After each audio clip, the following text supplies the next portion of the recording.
And is someone recording you? Yeah, Matthew. Thank you very much, Matthew. All right, And just then I'm ready whenever you are. Now, before I continue, I just want to ask you all a really simple question.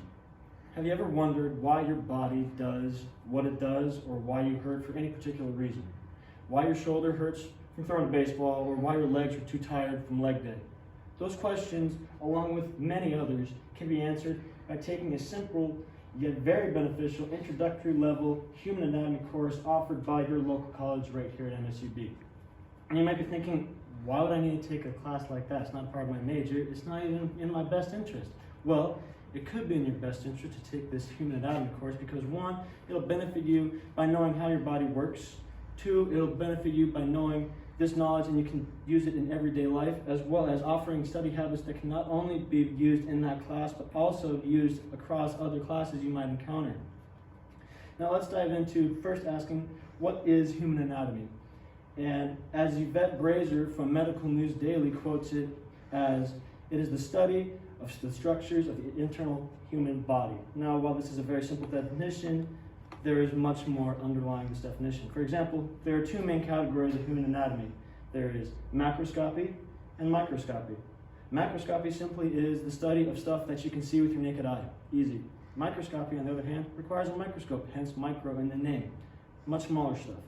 Now, under these two overarching categories, there are several body systems that encompass the entire human body. Some you might know of: the muscular system, very easy one. The skeletal system, another easy one. Although there are ones that are less important that still serve a significant purpose, such as the lymphatic system or the endocrine system, or some like the reproductive system. You might not know of these as well, but they do serve an equally beneficial and important purpose in your own body. Continuing on, you might be thinking, well, this is a lot of information. There must be occupations that require all this background and studying, and you're right, there is.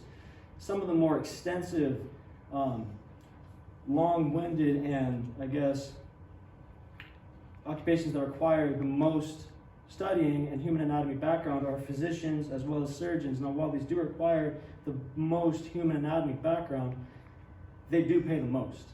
And as the U.S. Department of Labor Bureau Statistics reported, the annual median wage for both physicians and surgeons was $208,000 every year. Now, maybe that's just me, but that's a really good paycheck. Now, you might be thinking, that's a lot of school. I'm not up for that. Understandable. There's also other occupations that don't require as much school that still make a pretty good paycheck. Such examples are therapists, both occupational and physical. Now, you might be wondering, what's that? An occupational therapist simply is someone who rehabs their patient enough to where they can get them back to their job or their everyday life. A physical therapist rehabs their patient to where they can get back to being normal as a person, not necessarily going back to their job, but just recovering from an injury or surgery.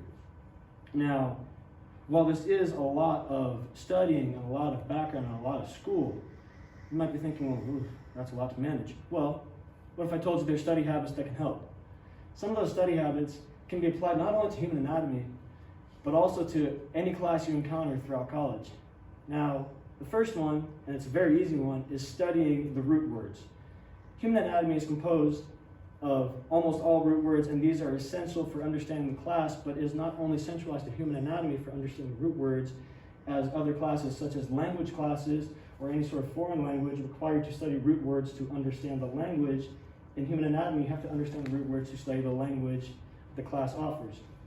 A second pivotal study tip would be to not fall behind in the class. That's applicable to every class, as in what you learn one day will only be built upon by the next lecture, and so on and so forth.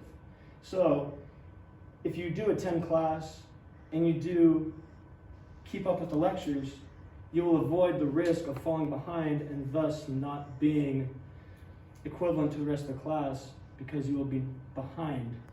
But if you don't, then you're all good. Now, revisiting my very first question, have you ever wondered why your body does any specific thing? Whether it's why your shoulder hurts, or why your elbow hurts from throwing a baseball, or why your legs hurt from running too many laps in soccer.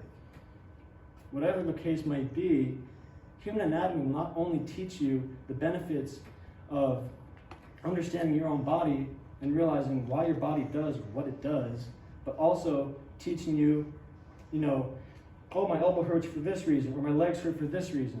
It'll give you an understanding as to why your body does whatever it does, and it will give you knowledge that you can use in everyday life, not just special facts and figures that only are limited to the class. Thank you very much.